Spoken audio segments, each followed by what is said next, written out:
live stream. So next up is Kathy. Welcome. Okay, thank you.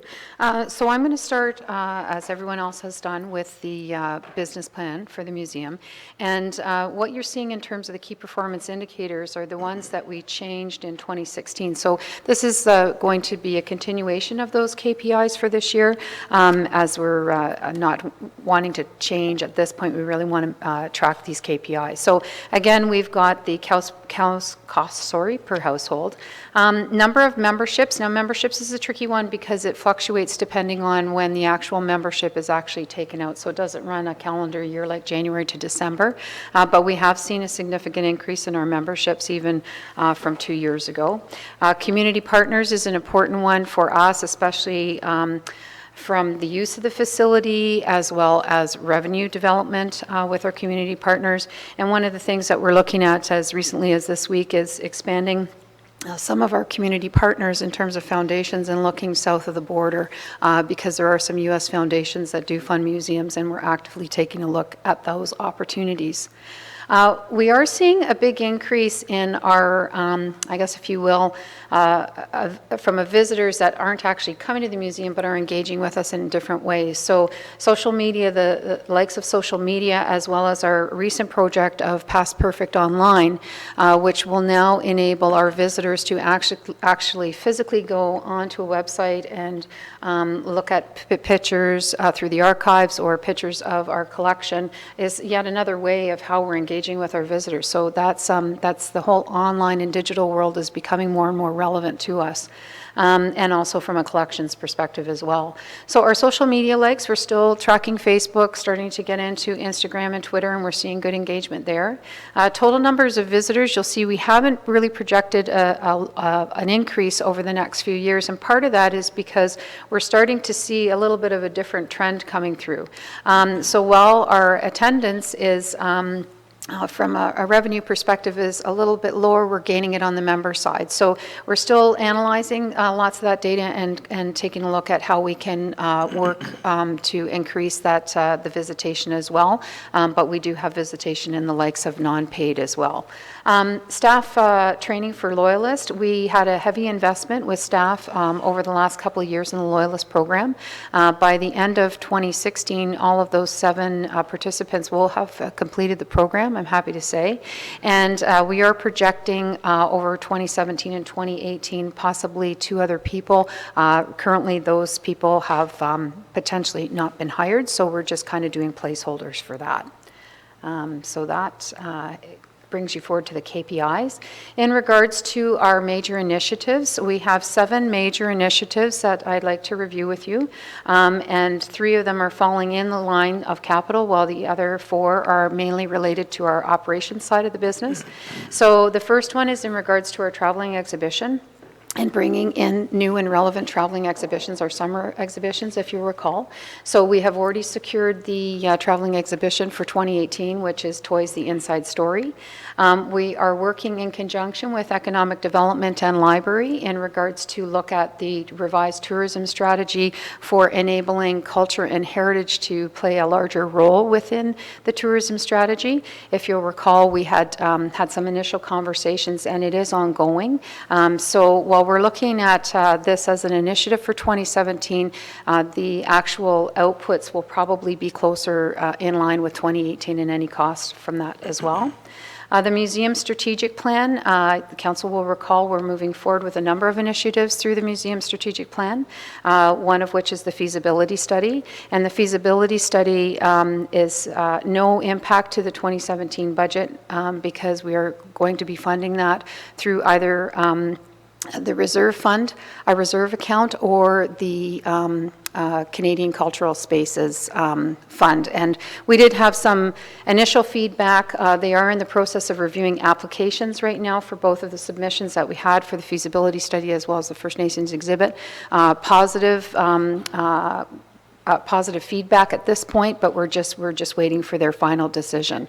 In regards to the continuation of the museum strategic plan, we are also looking to further develop a plan and strategy for fundraising focused again on short-term and long-term goals, because we know those are areas that, of course, are important for the health of the museum and the engagement of our community as well. So at this point, there isn't really a cost for it except for the staff time that we're looking at allocating to that project.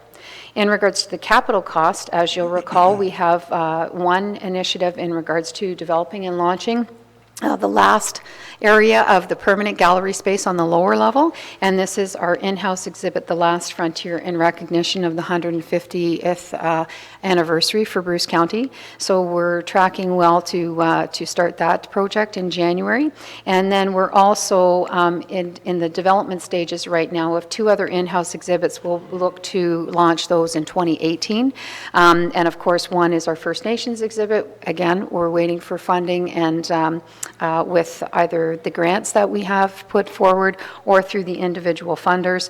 Two of the funders, one we expect a decision as soon as October 11th, and the other funder we expect a decision as of December. So by the end of the year, we'll know where we're tracking with that. And in regards to the train exhibit, as you'll recall from the last meeting, we did have a private funder come forward, and we are looking for other funders in regards to that. The Integrated Energy Performance project, which Betty Ann had spoken about in regards to the buildings that are being looked at, museum is one, of course, and so we will be supporting that. The internal staff resource for that is just basically the time of our maintenance supervisor to review, to be on meetings, and to be on site for anything that ecosystems needs from us from that project. So those are the major initiatives for the museum for 2017, and I'd be happy to answer any questions in regards to any of those initiatives. Questions or comments? Moving on to budget. No? Okay. So I'll close out of here, close all the way out. And all right. So as everyone else has noted, you're familiar with the dashboard, and in the dashboard you'll also see from the museum's perspective that we have mostly green, one area that is in the yellow category. In the middle section on line 27, you'll note that the annual reserve budget, we are putting money to reserve as well as pulling money out of reserve. So the two areas in particular for transfer to reserve is in regards to putting money towards photocopiers, and also in regards to a payback to the working capital from back in 2014. You might recall that we've been trying to do that over the last few years, and we haven't been very successful. So while it might seem like a small amount of money that we're putting in, I think it's been really a really great step forward for us to be able to start doing that repayment. The transfer from reserves that you're seeing are in regards to two specific items, which are the Last Frontier exhibit, as well as some minor modifications, basically storyboarding to some upgrades in the marine gallery itself. Our budget is basically comprised of 4 programs. The operating admin or admin operating budget, which is our largest program, and that includes things like admissions, memberships, building maintenance, salary and wages, marketing, utilities, general office supplies, insurance, etc. Exhibits is under 3 headings, which is permanent, temporary, as well as traveling or rental exhibits that we rent out. Ongoing services is exactly that, which is our services in regards to archives, programming, education, facility rental, gift shop, things of that nature. And special projects is a category that is usually reserved for special projects such as mostly grant-related projects, or they can be program-related, like our First Nations Cultural Demonstrations program, and in the most cases they are an in and out. Some cases there's a little bit of cost to it. You'll see as we scroll further down the budget in general, basically we have a 3.4% increase. The majority of the increase is coming in our admin operating, and that is again going back to some costs which are mostly attributed to salary and wages. And step increases, we also have step increases through some of our staff who are still in that process and aren't at job rate. The other areas are pretty much, we have increases and decreases in most of the areas, but they're pretty much what we're presenting is, again, a maintenance budget. Basically, in regards to the special projects, it's almost neutral with the exception of this particular project, which would be funded from the levies in regards to an accessibility project, which we have put forward as a special grant. So that is kind of the overview on the dashboard, and I'm going to move into, scroll over here, into the total analysis sheet. See that on there? Maybe make it a little bit. Yeah? Oh, okay, enable editing. Okay, is that a bit better then? It's a little bit better. Okay. Okay. So again, if we look at the different areas on the budget as it pertains to museum, we again have our 4 areas. If we look at the expenditures as it pertains to the admin operating, we're looking at roughly $27,000 over in expenses for salaries and benefits. As Betty Ann had mentioned earlier, our utility costs are affected in this picture as well. And also, we have had a slight decrease in our admissions and memberships. So we're really taking a look, while some of our admissions are down, our memberships are up, but we're also looking at a more realistic picture as we go into our budgeting for that for next year. The other thing that you're seeing in the exhibit side, Council will recall for this year, we had anticipated that we would get funding to do the First Nations exhibit to the tune of $400,000. That didn't progress forward, so we came back with a more realistic picture for the funders, and that is basically why we're seeing such a decrease in our exhibits, in particular for that particular line item. The other areas that we're looking at as well for main areas for operating admin. We have 2 main capital projects that we're looking at doing. If you look down at the capital, the 187750 is in regards to the repairs to the schoolhouse, the 1878 schoolhouse. We're looking at repair for that on the front steps. Also a protective rail on the new building, so when our maintenance staff are up there doing any sort of work, that they have that protective railing, and also that is other costs in there are contributed to things like our computer pool software and things of that nature. And as well as I'd mentioned, we have the transfer to reserve for the photocopiers, as well as a payback to the working capital. In regards to the exhibition portion, it is noteworthy to highlight that that whole category within the 3 elements of that, we're looking at 6 exhibits for the course of the year that we will be either directly working on or have some format of staff time with that. So we're going to have 3 temporary exhibits that are being curated. The Bruce and these 2, one in particular, the first one is being worked on with the Southampton Art School, so that's the Juried Art Show.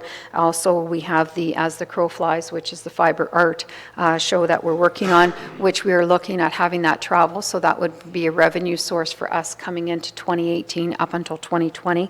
And then we're also looking at a short-term exhibit in regards to migrant workers. The one permanent exhibit, the large one for us, as I mentioned, is the Last Frontier, a smaller edits to the Marine Gallery, and then again 2 traveling exhibits. So the shoreline artists will be coming in, and we also have another exhibition coming in from Wellington County called My Story, My Tattoo, and we think that that exhibit will bring another different audience. And when we start talking about culture, it's one of the things that we want to look to as we move forward with the museum programming and exhibitions. So all of our expenses, for the most part, are falling either in an adjustment to a base scenario or maintain service, with the exception of our ongoing or special projects, which is service initiative related.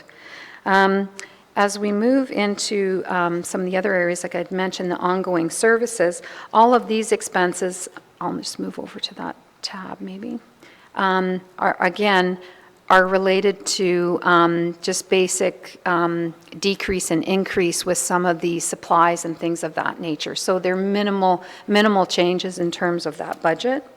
Also in the special projects, as I'd mentioned, the two special projects that we have are really relating to the New Horizons for Seniors, where we've put forward an application for a program. That program is roughly an in and out, 25,000 in, 25,000 out. And the other is in regards to an accessibility grant that we're looking at putting forward, or we have put it forward rather, to do new automated door openers on some of the accessible washrooms. So with that grant, there is an expectation that we would fund 35% of that. So in total for the museum budget, we are looking at a total increase overall of $48,707 or a 3.4 increase. The total amount on the, and I'll just scroll back to the total review again, you'll notice that there's a decrease in the actual FTE. That increase is solely being driven by the fact that we had a situation, we had an employee earlier in the year who left, was on a part-time contract basis.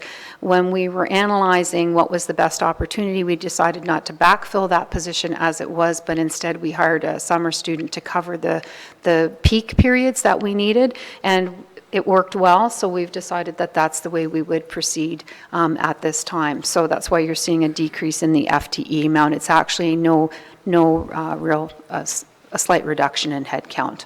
So, and I'd be happy to answer any questions. Questions, comments?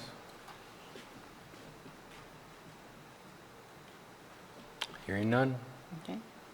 Thank you. Okay.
That a little bit bigger. Yeah. Just go up to this one right there. That one there. There. That'll be the full one. There's full screen. Yeah. Okay. That'll be better. Thank you. So I'd like to begin then just to give a quick rundown in terms of the actual the business plan. And you can see on the first page that it shows our key performance indicators. This is the first year that we've sort of collapsed the business plan to have one table for the KPIs, whereas previously you were seeing different tables for the different program areas. So because of that, it's been pared down a little bit in terms of some of the detail, and we've picked the ones that we thought would be most interesting to council. So in terms of the top of it, really just listing the types of projects or the number of projects that we're involved at in through strategic corporate initiatives, corporate communications, information, and support services. So these are projects and work that we do on behalf of the corporation, assisting other departments on strategic initiatives and moving the corporate agenda forward. Some examples would be the report that we did on the provincial budget and an upcoming one on climate change as well, and what the climate change initiative at the provincial level potentially means for residents and businesses within the county. The next section of that gets into the planning side of it in terms of we like to track how much time we spend doing inquiries and pre-consultation with people in terms of the number of contacts and the staff time. amount of time spent with your local staff in terms of consulting with them in terms of zoning or projects and so on and so forth. Number of business inquiries and consultations. We haven't started tracking those yet until we get that key position in place. And we also track marketing and website, social media as well as Spruce the Bruce grant program in terms of how much money that leverages. So in terms of the direction of those KPIs, really no major change in terms of what's being proposed for 2017. And the final part of that is just a bit of information about the types of applications that we receive by the hub areas. And as you can see from those numbers, they're generally trending upwards in 2016, potentially slow down a little bit, we would hope, in 2017, but those are some of the numbers we're dealing with at this point. One thing you will see in terms of our KPIs is traditionally as the application volume starts to go down, then there's more time that's spent working on special projects and needs identified by the local municipalities as opposed to just the applications. In terms of the initiatives for 2017, some of them are work that we've begun work on already in 2016 and carrying on in some new projects as well. And there's a total number of projects there at 22. And the first set of those are related to corporate policy and then economic development and of course on the land use planning side as well. In terms of the first on corporate branding, as you know, we've taken a good crack at this through the inter-working group at the county level. There is a proposal from the group in terms of how that's to be implemented in 2017. And there needs to be some further reporting going back to, I believe it's going to be the executive committee before that is launched in 2017. So currently there was a proposal to potentially access reserves to get that launched, but it's not currently included within the budget. We're working, as you recall, we did the operations report to council in terms of the new format, and there was seemed to be a high level of satisfaction from council on that, so we're working with others now to try to move that to more of a corporate document and hopefully to partner with EMS next in terms of bringing them online with the new template. Corporate project management, this is something that is important to our department because in the strategic plan, there's a number of recommendations about breaking down silos, communicating better within the corporation, and additionally reducing our redundancies. And then along came the operational review. And the operational review sort of backstopped that and said there needs to be really a common language and methodology within the county that allows us to cooperate on a project-by-project basis, collect information in terms of where we are and to measure impact. And so we've been working with our partners in IT in and around looking at SharePoint and then additionally exploring Microsoft Project Server as well as something that could be implemented across the county. And so this is something that from a budget perspective then for SharePoint and the broader software that's included within the IT budget, but we would like to be active partners, if not leaders, in terms of that movement within the county.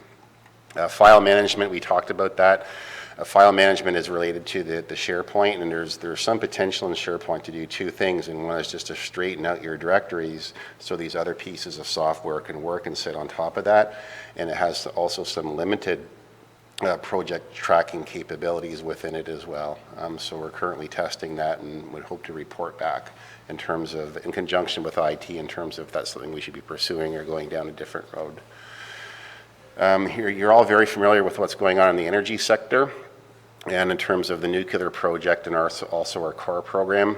And so we now have staff in place on the business side and on the sector side. We're starting to move forward with this in terms of identifying some of those needs within the county. We're working with the land use planning group to look at ways of easily compiling land inventory information and displaying it. And this involves information from MPAC. It involves information from the zoning and plan layers. And additionally, pursuing a partnership with the Grey Bruce Real Estate Board, looking at having their real estate listings integrated into the GIS system. They've indicated to us that there's some problems in the consistency of their mapping, and we have good mapping, and we're looking at seeing whether or not we can, again, coordinate that with the impact information so there's more of a one-stop shopping type approach. So we think that will be a good project for 2017. You're familiar with the nuclear investment strategy, so we're working in conjunction with the CAO's department and her staff in terms of where this fits. How are the efforts within the CAO's office best spent in terms of in and around the rebuild, and how does that fit in with the broader long-term strategy for nuclear at the county level? So we're currently in those discussions. Our staff are currently assisting each other in terms of developing those strategies, and the interdepartmental strategy will be ready before the end of 2016. We need to start doing a bit of an exploration of the agricultural sector. As you're aware, we had some efforts back 4 or 5 years ago in around local food in partnership with Grey Bruce. I think those results were mixed at best, and so we need to go into a research and discovery phase to determine what is the role of the county, if any, within agriculture. Can we have an impact, and what would a program look like in and around there? Next one is sector development, tourism sector, Explore the Bruce program. One of our more popular programs, seems to generate a dedicated following. Numbers of participants are on the increase. It's a fairly easy one to report on in terms of return on investment, because we asked many of them to fill out surveys in terms of how long it took them, did they spend money when they were here, what other types of activities were they were involved in when they were here. At the same time, we're looking at revamping it. We're looking at pulling it apart to understand where the impacts are and to ensure the money is properly spent within the Explore the Bruce program. Spruce the Bruce program, again, fairly popular program that has some good track record of providing benefit to downtowns and so on. Continue with that program, but again, review some of the details, determine whether or not the capital component at $125,000 is properly directed towards things such as signage and physical improvements, and whether that could be used better to leverage community benefit within those downtowns. Partway through the year, Council will remember that we met and determined the primary goals and objectives in and around the business sector, and as a result of that, we were given the go-ahead to take money from the reserves in 2016 and reinvigorate the business, Bruce to Business component. And the Bruce to Business component was the one that was started up under the previous RED grant that did the work in Kincardine and also in Wyerton in and around brand image, development toolkit, and the rest of it. And because that's back on track, then we'd like to work with the rest of those downtowns and those communities to provide that business case and that business view that feeds into the bigger funnel that we propose at the regional level. So work has already begun on that, and to be funded within the budget as proposed. And of course, phase two is the full implementation of that in terms of the capacity building, outreach, strategy, and tools to make sure that the work at the micro level matches the work at the macro level, and then we're off to the races. Number 12 is the business development at the Enterprise Center. We hope to work more fully in 2017 to more fully integrate that program with the rest of the economic development program. I think there's also some potential, particularly in the Lakeshore area as a pilot project, to integrate more fully land use planning with economic development. So we have a one-stop shopping type of approach and no wrong door. So we'll be providing more details with that before year end as well in terms of our suggested approach to that. That covers 12 and 13.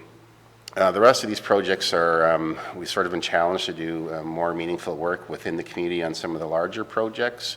And so we, again, we're working on the pilot project under the contract with the Conservation Authority there to begin mapping in September of this year. And so they've begun, and So we look forward to working with Northern Bruce Peninsula to provide a unified set of hazard maps for the county official plan and the local plan. There's been a lot of talk about the Bruce lens and what the Bruce lens means, and I think we've done a pretty good job as a community looking at that in terms of what it means from a marketing perspective and visitor attraction and job creation and growth and so on. I think more work needs to be done in and around the idea of county planning policies, and not that I'm suggesting that they're not relevant anymore. However, the county plan is very wordy. I don't see a lot of plain language going on around there. A lot of these newer documents are in a plain language format. The document is very repetitive. So it's our hope then while the hazard mapping project is still ongoing, to begin that review of the county plan, re-implement that. There was a number of issues reports that were out there to move those forward. And I would suggest likely a good place to start would be the rural and agricultural policies in the plan, because that seems to be a bit of a touch point in the community, particularly in and around the idea of hobby farms, lot sizes, surplus farm dwellings, and so on. And we're also starting to see now, and you'll be starting to receive some applications for surplus farm dwellings, severances now from corporations that show no evidence of farming at all. They don't meet the criteria for bona fide farmers, and really are large-scale and foreign investment companies buying up land. This presents a unique challenge for the county because it provides a great way for farmers to recapitalize multi-million-dollar assets. On the other hand, these corporations definitely do not meet the standard or traditional definition of what is a farmer or a bona fide farmer under the county plan, so that needs to be looked at and reviewed as well.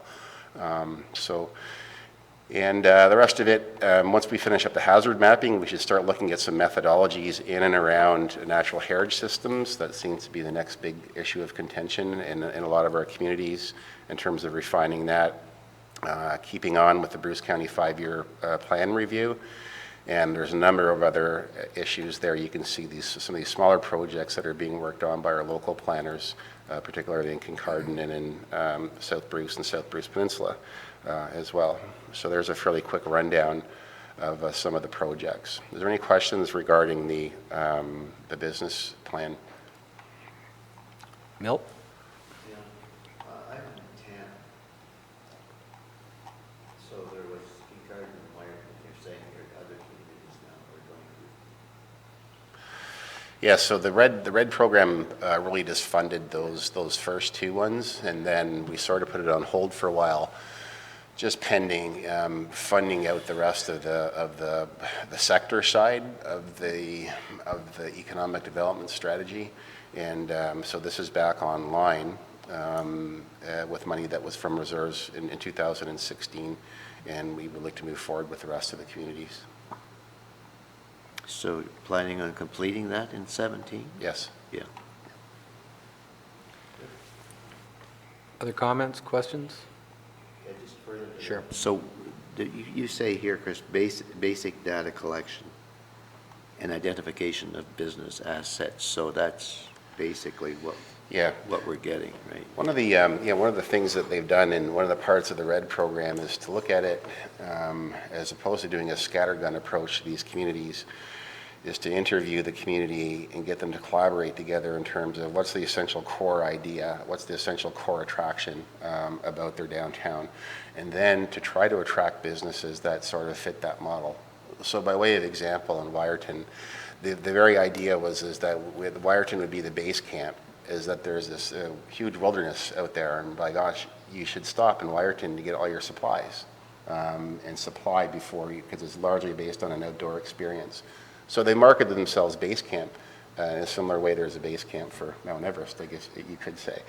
And then so what they're trying to do through their attraction piece, through the business to business, is to line up entrepreneurs who are currently running those types of businesses, for them to be advocates and heroes for business investment and attraction.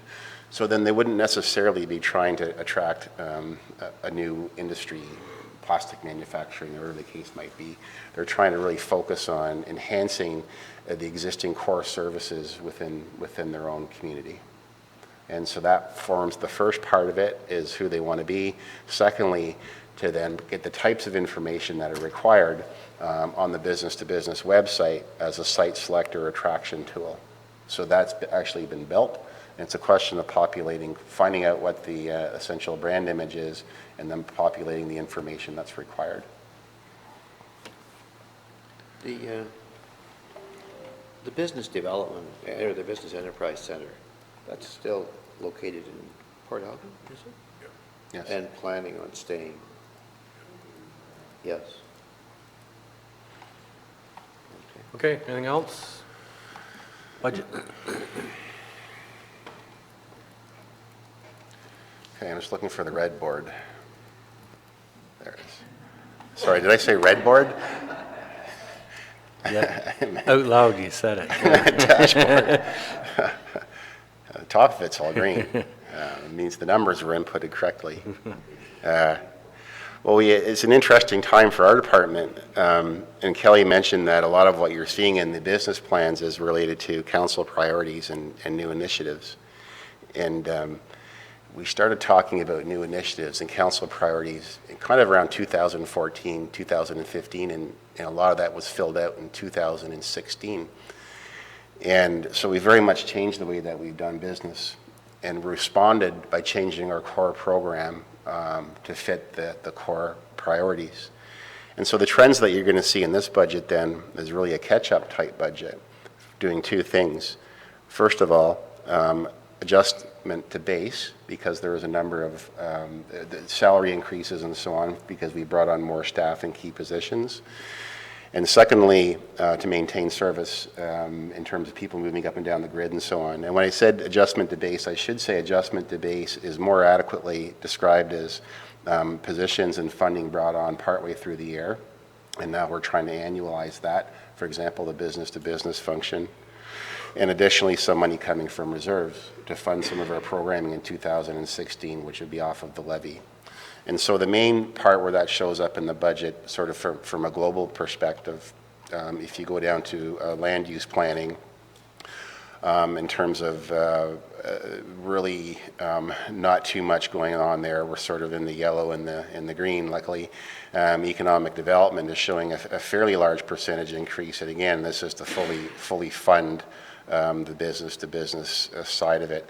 And additionally, part of that is the partnership funding towards the nuclear project as well.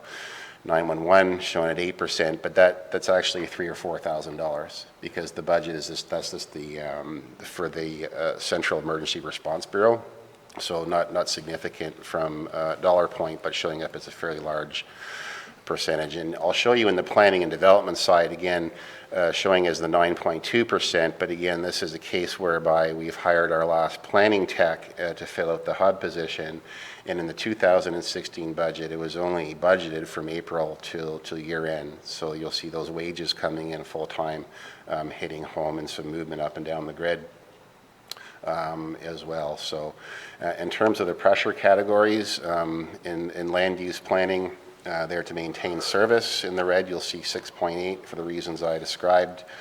Economic development, in terms of adjustment to base and maintaining services, those are the two themes that I kind of talked about that are sort of driving the budget. And again, 911 not being particularly significant. And so the total for planning and development in terms of maintaining services around 8%. On this one, it shows you the breakdown per those different divisions and so on. So land use planning, not a big issue at 2.3.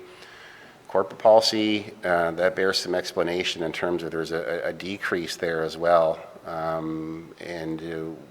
Essentially, I can explain that now, is that the total staff contingent for the entire department in terms of the head count is 32 people. What's happening in 2017 is there's one position, which was a planning tech position, that was moved to corporate policy, and that person had retired.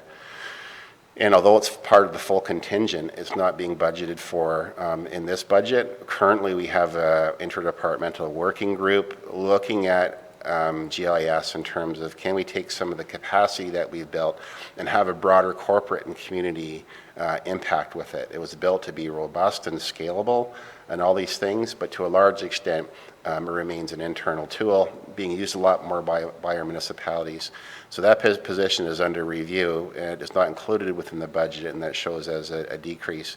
Secondly, there's a position within corporate policy, was formerly the web information officer, or the Wyerton office working in tourism. That's transferred to corporate services as well, and that's been vacant for quite some time. And with regard to that position, it's not shown in this budget, and there's other implications related to that that will be discussed at a later date in camera because it's related to personnel.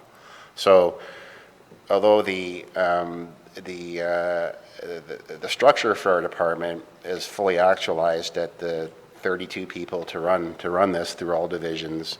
This budget fully funds all of the new aspects of staffing for economic development, but with a couple of holdbacks in the corporate policy division that shows as an increase, as decrease in corporate policy. So the next one to go to then is the overall department sheet or department analysis.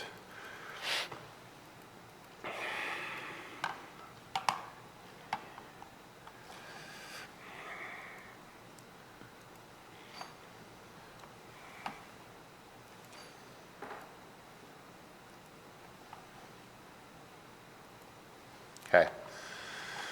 So the top line shows the total expenditures by program, and the first is land use planning. And the first column is an adjustment to base, so there's a decrease in $1.3 million. And that's because of, that was the money that came from the reserve in order to buy the Wyerton building. And then an increase to maintain services of $77,000, and it shows then the entire change over the budget for 2016 is $1,273,000. In terms of corporate policy, we mentioned backing out from the total contingent of positions that were funded, showing a reduction, change over the budget through an adjustment to base. And then adding to maintain services, it shows that reduction at $226,000. In terms of economic development, this is where you're kind of seeing some of the red across the program area. It shows an increase at $227,000. So part of it is an adjustment to base because the program is running, but we're not taking money from the reserves. And the other is to maintain existing services, which is a number of new employees who are hitting the grid, who were hired in 2016 and are still there in 2017. In terms of expenditures by type, salaries, wages, benefits, and so on are showing there again. So you're seeing some of those larger numbers in terms of supporting the salaries that were brought in. A reduction in the capital expenditure for the Wyerton building because it was a one-time purchase, and not too much more going on with that. In terms of revenues, again, you can see obviously under own funds, you can see the reduction of that was the money that was spent to buy the Wyerton Hub building. That's no longer needed. There's a slight increase in application revenue. For those who know me, we always tend to budget the application revenue very conservatively as opposed to trying to catch up on short revenues at the end of the year. So total adjustments at $37,000 and something dollars. In terms of the FTEs, by making that adjustment to base, it's -2. And then so the total FTEs we're asking to fund for the year would be 30. And I would say that we had 30 FTE in 2016. In terms of the, so questions before we move on to the economic development analysis? Questions? No.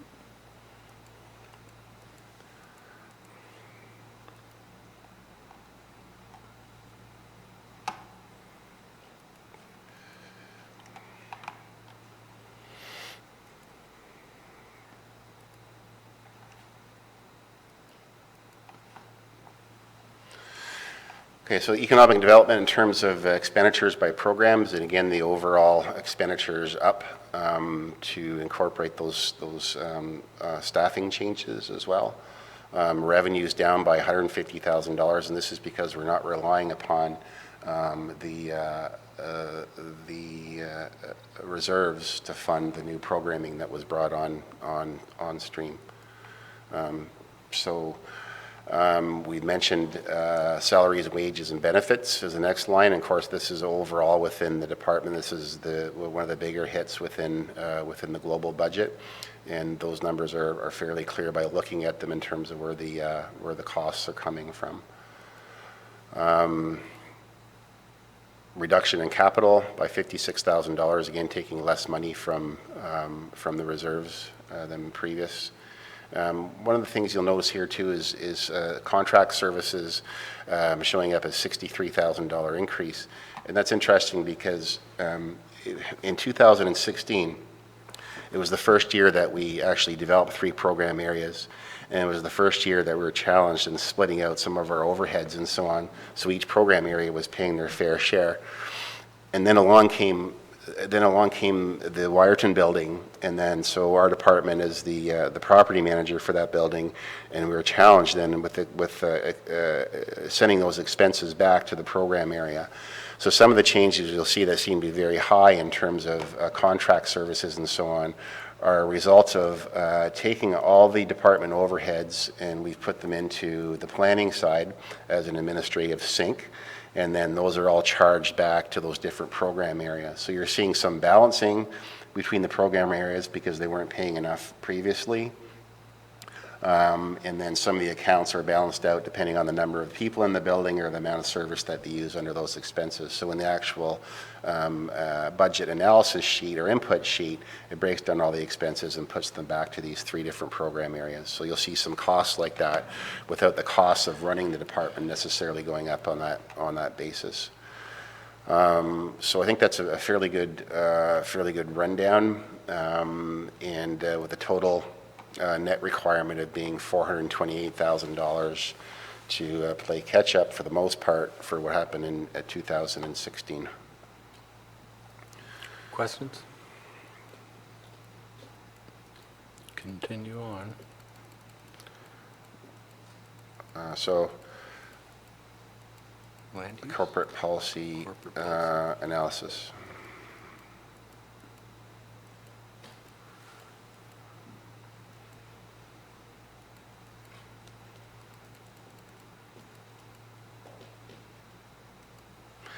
I think I've pretty much covered this one for the most part.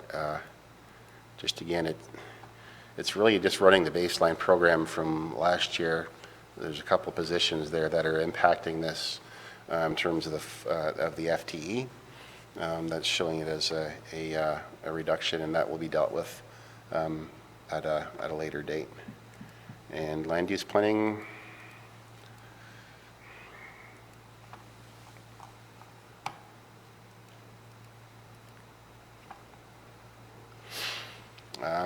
So in terms of expenditures, you can see the removal of the expenditure for the purchase of the actual building in Wyerton. And so the change in the total net requirement is in the order of $25,000. Salaries, wages, and benefits, you're seeing some increases there. Again, movement up the grid, some of it showing as adjustment to base, and some of it showing as maintaining services. For the most part, again, annualizing one position that came in partway through the year for last year within the planning side.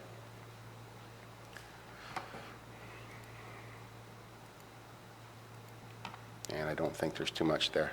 Questions? Hearing none.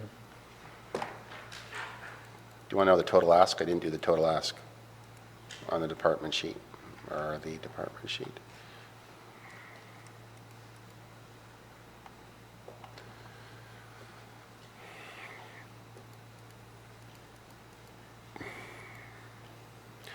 Nine 9.2% net requirement of $300,000.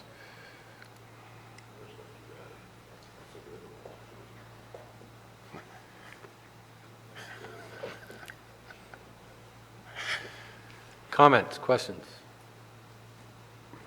Yes, sir.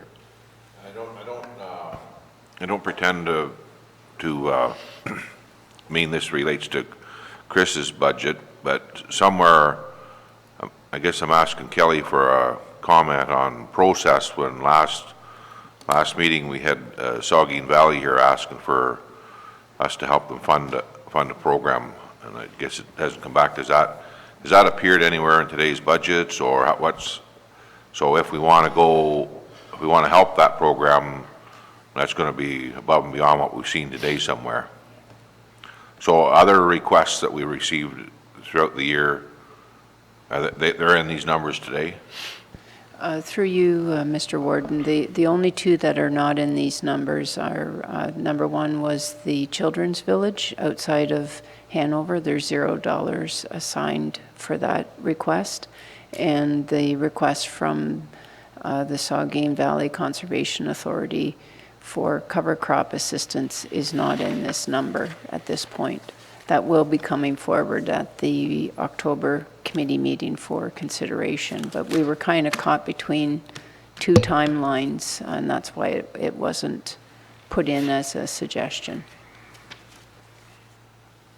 Okay, Mr. Warden. So other requests such as that we didn't fund last year, such as the Children's Water Festival, will it come through Christine's budget, which we weren't able to do last year? Through you, Mr. Warden, the community grant programs will be presented on October 6th. Other questions? Thank you, Chris. Thanks very much. Again, I'd like to thank the directors and Kelly and staff for preparing the business plan and the budgets. Obviously, I don't think we're here to pass budget today, I don't think, folks. So I think, are you looking for some direction today from committee? Through you, Mr. Warden, not at this point. What I would highlight is all directors were asked to come in at no increase bigger than 7%.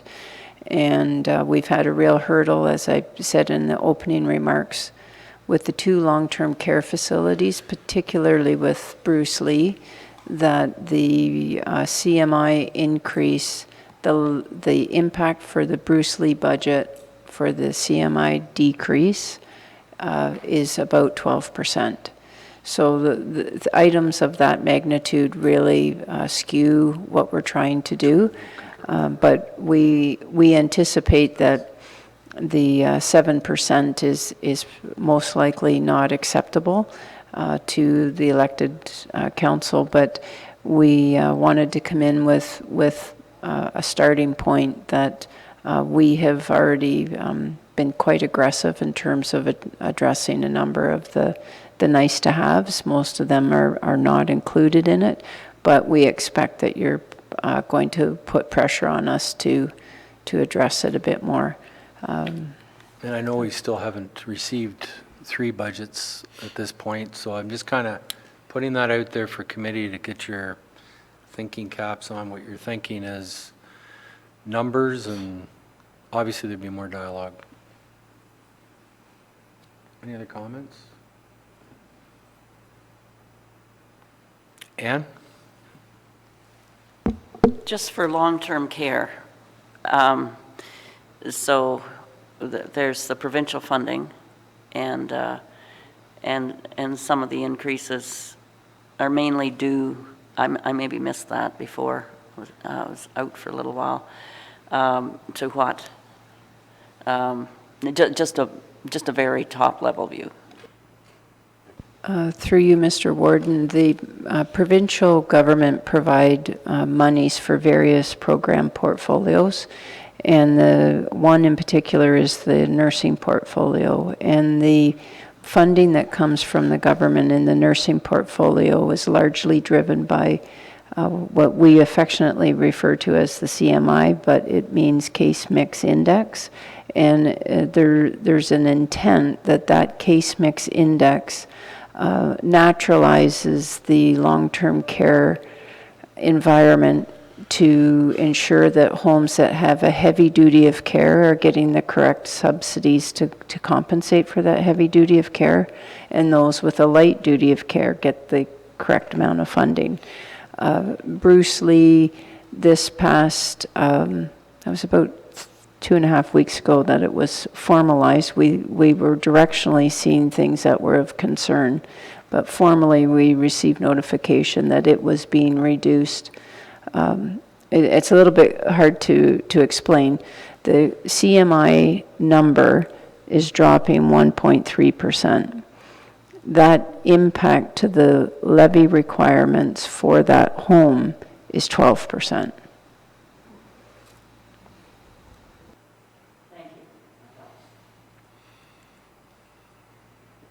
Other questions? Okay. Motion to adjourn. Milt, second by Ann. All those in favor? Opposed, me, that's carried.